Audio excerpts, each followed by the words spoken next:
O marco legal dos games foi sancionado pelo presidente Luiz Inácio Lula da Silva com apenas um veto, tirando um trecho da lei que concedia um abatimento de 70% no imposto de renda sobre remessas do exterior. Vamos falar sobre isso? Vamos falar agora no Plantão do Meteoro.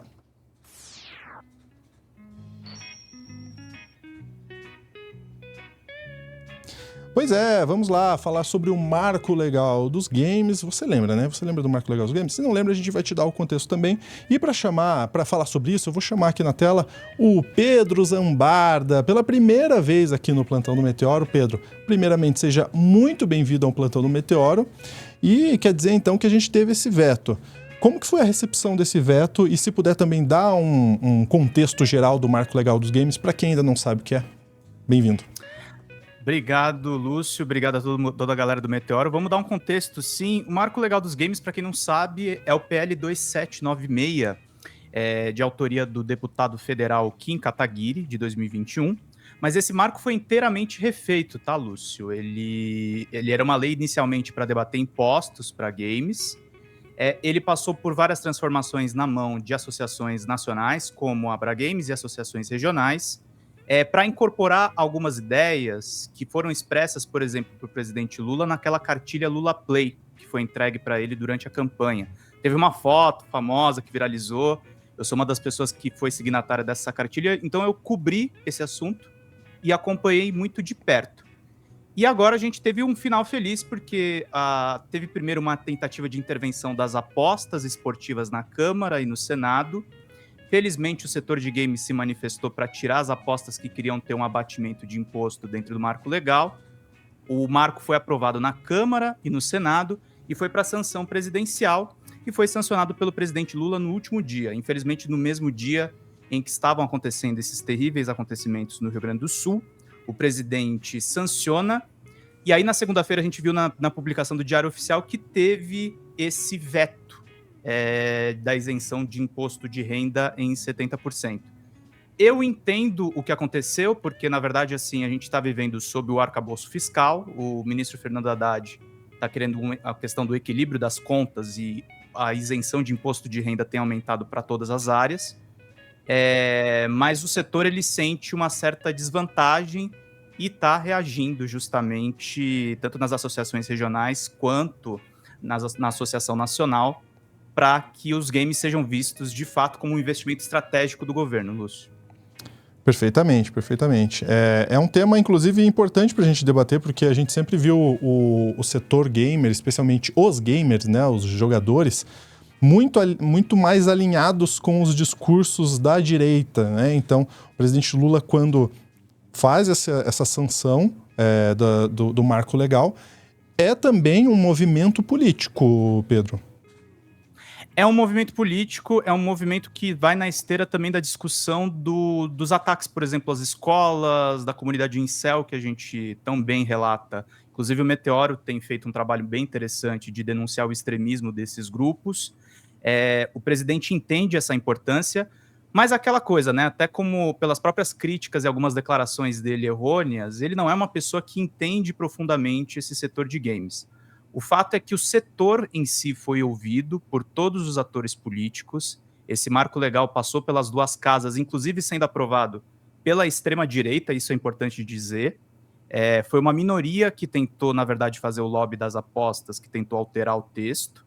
E a gente teve um texto bem satisfatório assim, para o setor. Porque o que o Marco Legal faz resumidamente, gente? Marco Legal reconhece que existe um setor de desenvolvimento de games no Brasil, reconhece os incentivos culturais digitais e reconhece que a gente precisa formar um ecossistema aqui antes da gente começar a discussão a respeito de reduz ou não impostos para jogos. É importantíssimo, é como se fosse uma lei, é uma constituição dos games para o Brasil. Perfeitamente, perfeitamente. E essa relação do veto, Pedro, a reação do setor, então, não foi muito convidativa em relação ao veto? Não foi convidativa, mas assim, Lúcio, faz parte também da disputa política. A reação da Abragames foi um pouco mais branda, entendendo que é importante disputar isso na Câmara. Esse veto vai ser discutido ainda na Câmara dos Deputados. Eu, pessoalmente, como jornalista, eu não sei necessariamente se vão derrubar esse veto, eu tenho um pouco de ceticismo. E das associações regionais, a associação Ring, que é do Rio de Janeiro, do Márcio Filho, que foi um cara que foi muito vocal, sobretudo nos artigos e em todos os aspectos desse marco legal, ele foi um pouco mais... ele acredita que é muito importante esse tipo de isenção, porque são isenções que são aplicadas, por exemplo, no audiovisual. O Márcio está na razão dele, é uma questão de disputa, mas tanto associações regionais quanto a própria Abragames entendem, e até organizações que também participaram desse processo, como a Rede Progressista de Games, que eu faço parte, a gente entende que o texto como um todo, assim, mesmo com esse veto, ele é todo muito positivo. Foi aprovado, de fato, o melhor texto. Importante dizer que a base do governo também colaborou muito para essa aprovação. A gente teve participação de Maria do Rosário, teve participação de senadores que preservaram, por exemplo, o direito das crianças. Ele é um marco, assim, ele aponta para muitas direções e dá um tratamento... Ele é muito sofisticado, inclusive. Eu acho que pode ser um modelo, inclusive, para outros países de como regularizar o seu mercado desenvolvedor. Muito do que se discutiu, primeiramente, o que mais se deu destaque foi essa questão das casas de apostas, né? Mas também o público discutiu muito que tinha uma expectativa. Eu não sei se essa expectativa procede em relação ao texto inicial e o final, mas existia uma expectativa do público gamer em relação então será que vai baixar de preço de jogos? Não é bem isso que se discutia, né? Tem um outro caminho, um caminho extremamente positivo para o cenário nacional.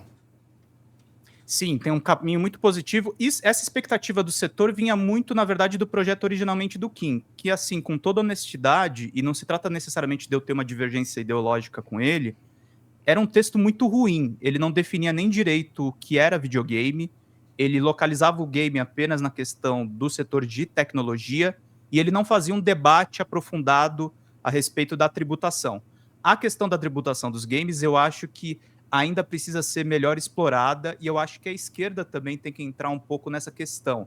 É óbvio que nós somos a favor de uma presença ostensiva do Estado, a gente acredita nos investimentos públicos, sobretudo a gente pensando em setor de desenvolvimento de games, mas acho que ainda não tem justificativa, embora exista a lei do bem para jogos de computador. Os jogos de computador hoje são mais baratos, não há tanta justificativa para um preço tão alto para jogos de console. Isso é um debate importante que a gente precisa entrar, e é um debate que o bolsonarismo, mesmo com a economia em frangalhos, fizeram 4 reduções de imposto, né? Eu acho que o Lula, de fato, tem que entrar nessa discussão também.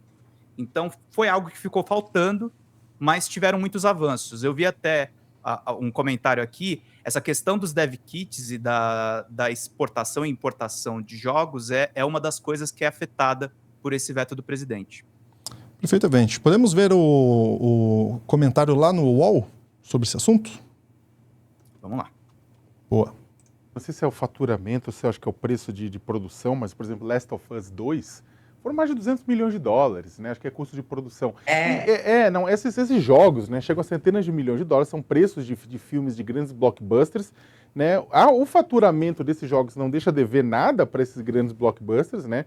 E eu jogo, também eu não sou fissurado, né, como muita gente, mas alguma coisa eu jogo sim. E é interessante como isso no Brasil, você tem faculdades que tem graduação, né, para design de game, programação, ou algumas mais focadas em administração de games. Então, existe toda uma economia que muitas vezes passa ao largo, né? Não só uma economia, toda a história de e-sports, né? Que também são, sabe, jogos eletrônicos, né?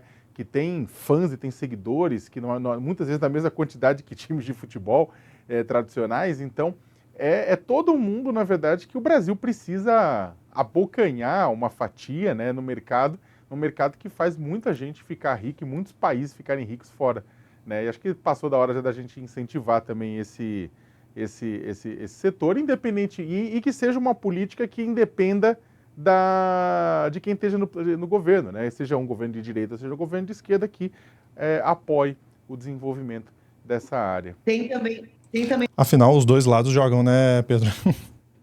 Os dois lados jogam bastante, e eu acho que tem uma coisa muito positiva, que desde o primeiro governo do Lula, a gente tem o começo de fomento público de games. Então, eu acho que o Marco Legal vem para coroar aí uma série de políticas públicas importantes que vão desde os games ao audiovisual. É uma preocupação, sobretudo, do Brasil ter uma cara dentro desse cenário. A gente tem que começar a pensar o nosso mercado, para as pessoas que estão reclamando ainda dos preços altos, e eu tô com elas na questão da reclamação dos preços altos. A gente não pode ser só importador de GTA, a gente não pode ser só importador de FIFA, a gente não pode ser só grande importador de grandes marcas. Nós temos um brasileiro no novo God of War, nós temos brasileiros que fazem os robôs da franquia Horizon Zero Dawn.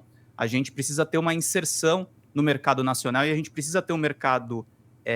a gente tem uma inserção no mercado internacional, a gente precisa de uma inserção maior no mercado nacional, sobretudo levando videogame para as periferias, para as escolas públicas. Nisso, o Marco Legal ele é muito importante para interiorizar a produção de jogos, não ficar só centrada em São Paulo. A gente tem que começar a pensar em games como um investimento estratégico, e eu acho que esse Marco Legal é muito interessante para isso. Ele prevê, por exemplo, que crianças possam trabalhar desde pequenas com a questão da programação, sem ferir os direitos das crianças. Ele discute a questão da violência em jogos. Foi muito positiva a discussão, Lúcio. Eu acho que teve um debate maduro em torno desse PL, que agora tem a força de lei, e acho que vai ser implementado na plenitude no ano que vem. Perfeitamente. Então, com essa sanção, o veto vai para discussão novamente em parlamento, e a gente vai acompanhar se esse veto vai ser derrubado ou se vai ser mantido, sem previsões por enquanto, né, Pedro, em relação à expectativa dessa votação. Sem expectativas, eu acho que a gente vai ter uma resposta até final do ano, e o desafio mesmo é implementar essa lei, como qualquer lei. O risco único que a gente tem é a lei não pegar, mas como a gente já tem os incentivos no mercado, eu acho muito difícil que isso aconteça. Show de bola, show de bola. Pedro, muito obrigado pela sua participação, viu? Obrigado a vocês. Na tela para você QR Code para você se tornar membro aqui do Meteoro, do Clube do Fim. Um grande abraço para você e até a próxima.